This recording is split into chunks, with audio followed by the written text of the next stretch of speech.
پیسے کے مختلف روپ ہیں، جیسے ولیمہ پہ دولہا کو ملے تو نیوتا، بینک میں رکھا جائے تو کیش، موبائل میں ڈلوایا جائے تو بیلنس، معاہدہ کے وقت دیا جائے تو بیانہ، رمضان سے پہلے دیا جائے تو زکوٰۃ، رمضان میں عید سے پہلے بانٹا جائے تو فطرانہ،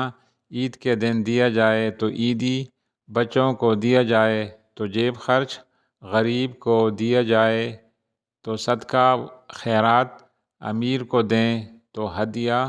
عبادت گاہ میں دیا جائے تو چندہ، مزار کے لیے دیا جائے تو نذرانہ، اسکول میں ادا ہو تو فیس، خریداری کرنی ہو تو قیمت، شادی میں بیٹی کو دیا جائے تو جہیز، دوست کو دیں تو تحفہ،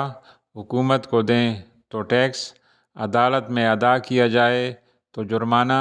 نوکری کے عوض ملے تو تنخواہ، ریٹائرمنٹ پہ ملے تو پینشن، بینک سے لیں تو سودی قرضہ، اخوت جیسے اداروں سے لیں تو بلا سود قرضہ، ویٹر کو دیں تو بخشش، اغوا کار کو دیں تو تاوان، غلط کام کے عوض لیں یا دیں تو رشوت، بدمعاش کو دیں تو بھتہ، شوہر بیوی کو دے تو نان نفقہ، اور اگر موت کے بعد بانٹا جائے تو وراثت۔